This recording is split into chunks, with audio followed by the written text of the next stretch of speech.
క్రీస్తునందు ప్రియమైన సహోదరి సహోదరులకు యేసుక్రీస్తు నామములో శుభములు. దేవుని యొక్క మహాకృప మీకు కలుగునుగాక.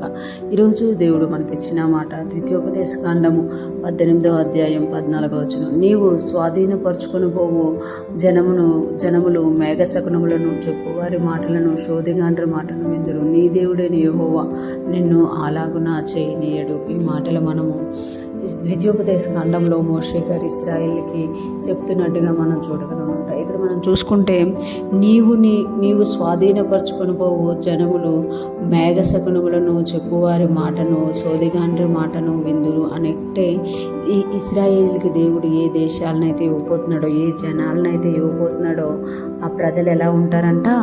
మేఘశకునాలను చూసేవారుగా ఉంటారట, శోధిగాండ్రి మాట వినేవారుగా ఉంటారట. వాళ్ళు దేవుడు వారికి తెలియదు కాబట్టి వారు ఆరాధిస్తున్న దెయ్యాలని దెయ్యాల యొద్ద విగ్రహాల యొద్ద విచారించేవారిగా ఉంటారు. మీరు అలాగా ఉండకూడదు అని ఇక్కడ దేవుడు తెలియజేస్తున్నామట.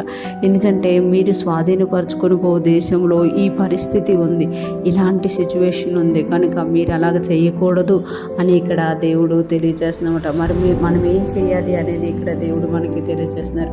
నీ దేవుడైన యెహోవా నిన్ను అలాగ చేయనీయుడు అంటే నువ్వు అలాగ చేయనీయకుండా దేవుడే కాపాడుతాడు. ఎందుకనంటే నువ్వు స్వాధీనపరచుకొని పో దేశంలో ప్రజలకి దేవుని భయం లేదు కాబట్టి వారు మేఘశకనాలని శోధిగాండ్రిని ఆశ్రయిస్తారు. కానీ నీ దేవుడిని యెహోవా నిన్ను అలాగా చేయలేడు.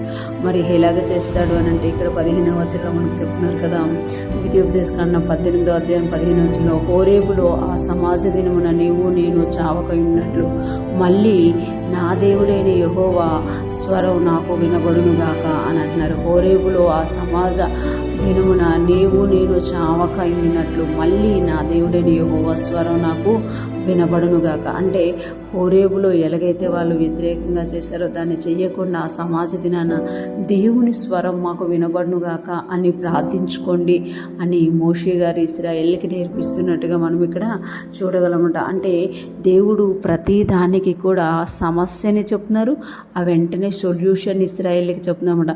మీరు వెళ్ళే దేశంలో, మీరు స్వాధీనపరచుకొని పో దేశంలో ఇలాంటి జనులు ఉంటారు, కానీ మీరు అలాగ నేను మీకు ఉండనేను. మీకు ఎలాగ ఉంటానంటే నా స్వరాన్ని మీకు వినబడేటట్టుగా చేస్తారు. దేవుని మాట్లాడడానికి ఎప్పుడు కూడా సిద్ధంగా ఉంటారు అని ఇక్కడ తెలియజేస్తామట. చాలామంది దేవుని మాట తెలియక, దేవుని స్వరం తెలియకే మేఘశకునాలని కర్ణపిచాచులని శోధిగాండ్రి దగ్గర ఆశ్రయిస్తూ ఉంటారనమాట. కానీ మన దేవుడు మాట్లాడే దేవుడు అని ఇక్కడ మనకి తెలియజేస్తున్నామట. మనం ఎప్పుడైతే ఆ మాటని వినడానికి ఇష్టపడతామో, ఆయన స్వరాన్ని వినడానికి ఇష్టపడతామో, ఆయన మనతో మాట్లాడడానికి సిద్ధంగా ఉన్నారు అని ఇక్కడ మనకి తెలియజేస్తున్నామట. ఈరోజు ఫ్రెష్ మన్నా వింటున్న ప్రతి ఒక్కరూ జ్ఞాపకం చేసుకోవాలి, మనము ఏదైతే స్వాధీనపరచుకోవాల్సి ఉందో దాని విషయంలో మనము బయట వాళ్ళని అడగడం కాదు, కానీ యెహోవా స్వరం నేను విందును గాక అని మనం అనుకొని ఆయన స్వరం వినడానికి సాధన చేస్తాము. అప్పుడు దేవుడు మనల్ని ఆయన మాటతో నింపి ఆయన స్వరం వినేటట్టు చేసి ఆయన మార్గంలో నడిపించబోతున్నారు. అటువంటి జ్ఞానమును, అటువంటి కృపను మనం అందరం పొందుకొని ఆయన స్వరం వింటూ ఆయన వెనుక నడుచుదుముగాక. ఆమేన్.